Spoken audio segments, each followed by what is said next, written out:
ഈ ദിവസം ഈ കുടുംബത്തെ സംബന്ധിച്ചിടത്തോളം ഏറ്റവും പ്രധാനപ്പെട്ട ദിവസമാണല്ലോ. ഈ ഭവനത്തിലെ കുടുംബനാളെ സോളമൻ പ്രവർത്തിച്ച് വിവാഹിതരായിട്ട് 35 വർഷം പൂർത്തിയാവുകയാണ്. സ്നേഹപിതാവെ, വചനത്തിലൂടെ ഓർമ്മപ്പെടുത്തുന്നു, ദൈവമാണ് മനുഷ്യരെ എന്നാണ്. ഉൽപ്പത്തിയുടെ പുസ്തകത്തിൽ എനിക്ക് ചേർന്ന് ഇണയെ ഞാൻ നൽകും എന്ന് പറഞ്ഞുകൊണ്ട് പുരുഷന് സ്ത്രീയെ നൽകുന്നതായിട്ട് നമ്മൾ വായിക്കുന്നു. ദൈവത്തിന് മനുഷ്യരെക്കുറിച്ച് കൃത്യമായിട്ടുള്ള പദ്ധതിയുണ്ട്. അത് നാശത്തിന് വേണ്ടിയല്ല, ക്ഷേമത്തിന് വേണ്ടിയുള്ള പദ്ധതിയാണ്. പ്രവാചകന്റെ വചനം നമ്മളെ ഓർമ്മപ്പെടുത്തുകയും ചെയ്യും. തീർച്ചയായിട്ടും ഇവരെക്കുറിച്ചുള്ള സ്വർഗത്തിൻ്റെ പദ്ധതിയാണ് ഈ 35 വർഷക്കാലത്തെ ഇവരുടെ കുടുംബജീവിതം ദാമ്പത്യ ജീവിതം. അതിൻ്റെ പരിണതഫലമായി ഇവർക്ക് നൽകിയ ദൈവദാനമായിട്ട് നൽകിയ കുഞ്ഞുങ്ങളെ ഏറ്റവും വിശിഷ്ടമായിട്ടുള്ള രീതിയിൽ വളർത്തുവാനായിട്ട് ഇവർക്ക് സാധിച്ചു. ദൈവത്തിന് നന്ദി. ഇന്നേ ദിവസം ഈ കുടുംബം ഈ സന്തോഷത്തിൽ ഒരുമിച്ച് ചേരുമ്പോൾ തീർച്ചയായിട്ടും രണ്ടുപേരിലൂടെയും ഈ കുടുംബങ്ങൾക്ക് ലഭിച്ച എല്ലാ നന്മകളെയും അനുഗ്രഹങ്ങളെയും നന്ദിയോടുകൂടി നമുക്ക് ഓർക്കാം. വിവാഹം സ്വർഗം തീരുമാനിക്കുന്നതാണ്, ദൈവം തീരുമാനിക്കുന്നതാണ്. അത് സ്നേഹത്തിൻ്റെ ഒരു കുദാശ കൂടിയാണ്.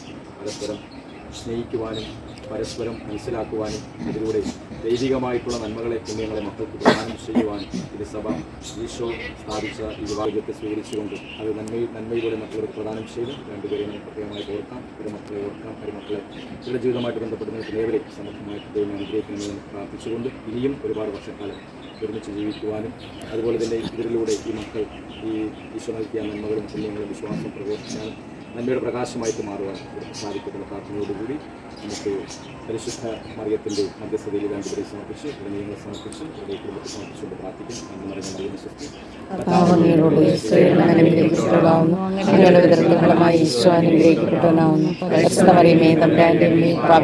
ഞങ്ങൾക്ക് വേണ്ടി സമയത്ത് അപേക്ഷിച്ചുകൊള്ളണമേ. ആമേൻ.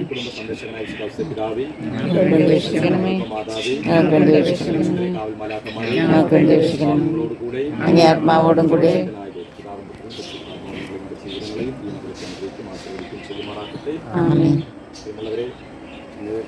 വർഷക്കാലം വിവാഹ ജീവിതത്തിൻ്റെ കുടുംബജീവിതത്തിൻ്റെ വർഷക്കാലം പൂർത്തിയാക്കി നമ്മുടെ മുമ്പിലായിരിക്കുന്ന രണ്ടുപേർക്ക് എല്ലാവിധമുള്ള ആശംസകളും പ്രാർത്ഥനകളും നേരുകയാണ്. വില്യം ഷേക്സ്പിയർ വിവാഹത്തെക്കുറിച്ച് പറയുമ്പോൾ ഇങ്ങനെ പറയുന്നുണ്ട്, ഇത് മധുരമാണ്. വിവാഹമെന്ന് പറയുന്നത് മനുഷ്യൻ്റെ ജീവിതത്തിലെ ഏറ്റവും വലിയ മധുരമാണ്. ആ മധുരം നിലനിർത്താനായിട്ട് ഒരുപാട് പ്രയാസമുണ്ട്. കാരണം അതിന് പുറകിൽ ഒരുപാട് കയ്പുണ്ട്. നമുക്കറിയാം, നമ്മളിപ്പം പറയാറുണ്ട് സുഖദുഃഖ സമ്മിശ്രമാണ് ജീവിതം എന്ന് പറയുന്നത്. അതുപോലെ സുഖമുണ്ട്. അതിനെ നിലനിർത്താനായിട്ട് ഒരുപാട് അധ്വാനവും ഒരുപാട് പരിശ്രമവും ഹാർഡ് വർക്കും ഒക്കെ വേണ്ടിവരും. അങ്ങനെയാണ് നന്മയുണ്ടാകുന്നത്. നമുക്കറിയാം, ലോകത്തിലെ ഏറ്റവും മധുരമായിട്ടുള്ള സംഗീതം എന്ന് പറയുന്നത് പുല്ലാങ്കുഴലാണ്. അപ്പം അത് നമ്മൾ ഒരു മുളത്തണ്ട് എടുത്ത് നമ്മളതിന് സുഷിരങ്ങളിട്ട് അങ്ങനെ സുഷിരങ്ങളിടുമ്പോൾ അതിന് വേദനിക്കുകയാണ് ആ മുളത്തണ്ട്. പക്ഷെ അത് നമുക്ക് വായിക്കുമ്പോണ്ടല്ലോ ഏറ്റവും സുന്ദരമായിട്ടുള്ള മ്യൂസിക് അതിൽ നിന്ന് വരും. അതുപോലെയാണ് ചിപ്പിക്കുള്ളിലേക്ക് പോകുന്ന മണ്ണെന്ന് പറയുന്നത്. ഒരു തുള്ളി മണ്ണ് ഈ ചിപ്പിക്കുള്ളിലേക്ക് പോകുമ്പോൾ ആ ഫ്ലഷിന് ഒരുപാട് വേദനയുണ്ട്, ഒരുപാട് സഹനമുണ്ട്. പക്ഷെ അതിനകത്ത് ആ മണ്ണ് പോയി അത് ഈ ലോകത്തിലെ ഏറ്റവും വലിയ മരതകമായിട്ട് മാറുകയാണ്. അമൂല്യമായിട്ടുള്ള ഏറ്റവും വലിയ രത്നമായിട്ട് മാറുകയാണ്. ഒരുപാട് സഫറിങ്സുണ്ട്, ഒരുപാട് സഹനമുണ്ട് കുടുംബജീവൻ എന്ന് പറയുന്നത്. അത് നന്മ ഉണ്ടാവണമെങ്കിൽ ഒരുപാട് സുഖം ഉണ്ടാകണമെങ്കിൽ ഒരുപാട് മധുരം ഉണ്ടാകണമെങ്കിൽ ഒരുപാട് കയ്പ് അതിൻ്റെ പുറകിലുണ്ട് എന്നുള്ളതാണ് വില്യം ഷേക്സ്പിയർ ഈ വിവാഹത്തെക്കുറിച്ച് പറയുന്നത്. തീർച്ചയായിട്ടും ഒരു 35 വർഷക്കാലം നിങ്ങൾ പിന്തിരിഞ്ഞ് നോക്കുമ്പോൾ ഒരുപാട് കയ്പുകൾ, ആ കയ്പിലൂടെ നടന്നാണ് നിങ്ങൾ തീർച്ചയായിട്ടും ആ മധുരത്തെ നിങ്ങൾ ആസ്വദിച്ചത്. മധുരം എന്ന് പറയുന്ന മക്കളാണ്. ഈ 3 മക്കളും ടീച്ചർ മക്കളൊക്കെ വരും. അപ്പോൾ ആ മധുരം അതാണ് നരച്ച തലമുടി വിവേകത്തിൻ്റെയും അറിവിൻ്റെയും അനുഭവത്തിൻ്റെയും സമ്പത്താണ് എന്നാണ് പ്രവാചകന്റെ സുഭാഷിത പുസ്തകത്തിൽ നമ്മൾ വായിച്ചു കേൾക്കുന്നത്. തീർച്ചയായിട്ടും നിങ്ങൾ കടന്നുപോയ വഴികളൊക്കെ ഒന്ന് ഓർക്കുക. ഒരുപാട് നന്മകൾ ദൈവം തന്നിട്ടുണ്ട്, നിങ്ങൾക്ക് ഒരുപാട് അനുഗ്രഹങ്ങൾ തന്നിട്ടുണ്ട്. പക്ഷേ നമ്മുടെ അടുത്ത് കിടക്കുന്ന വീട് കൂടിയാണ്. അപ്പം അങ്ങനെ ഒരുപാട് കൃപകൾ ദൈവം തന്നിട്ടുണ്ട്.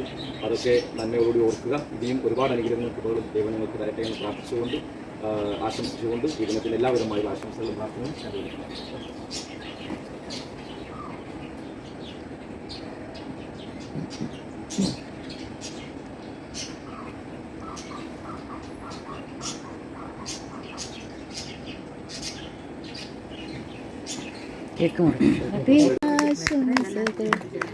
കൈയടിക്കാൻ പറ്റത്തില്ല.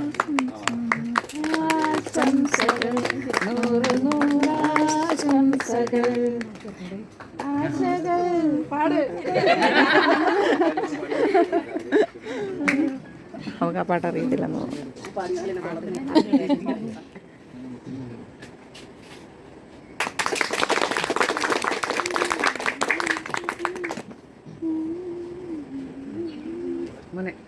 അച്ഛൻ മുറിച്ചു. റോയ്